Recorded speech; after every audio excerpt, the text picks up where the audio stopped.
It's something football fans have been waiting for. The NFL draft officially starts tomorrow night, runs through the weekend.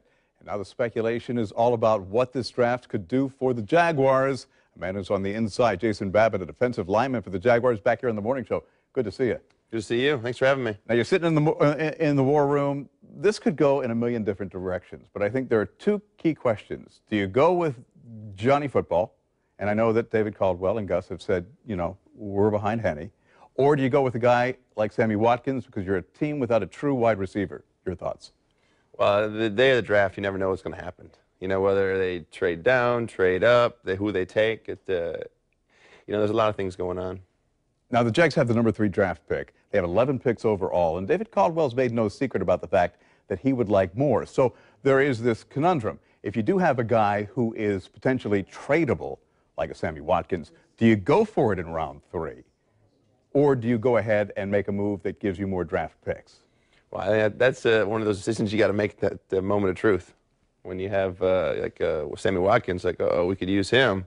Then you got someone offering a late first rounder, second rounder, fifth rounder. Then what do you do? So it'd be interesting to see the discussion at that point. So what you're saying is it's like a chess game. You make one move at a time, and the following move is predicated on what happens beforehand.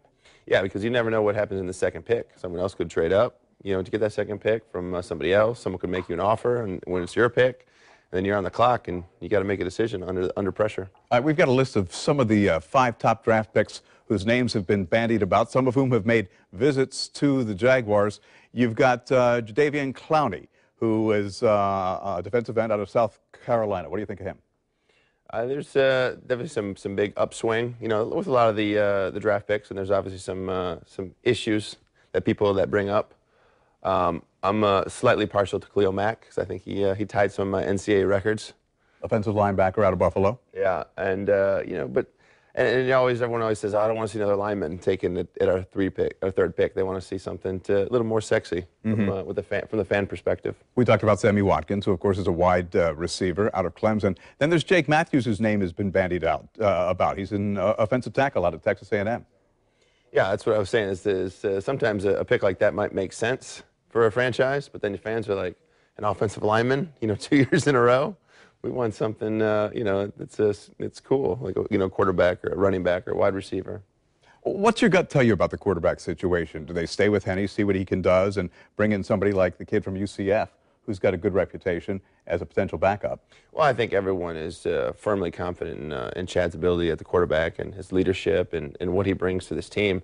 I don't think that's ever really been in question. But it's the NFL, so they're always bringing in young, fresh talent for competition purposes. Everyone needs to be pushed. Doesn't matter who you are. Young, fresh talent, but the team is really in dire need of instant starters, so that's got to be a consideration. Well, you never know who can be an instant starter. When you get a guy here, put him in the system, and give him a chance to thrive. Jason Babin, always appreciate it. Thank you, man.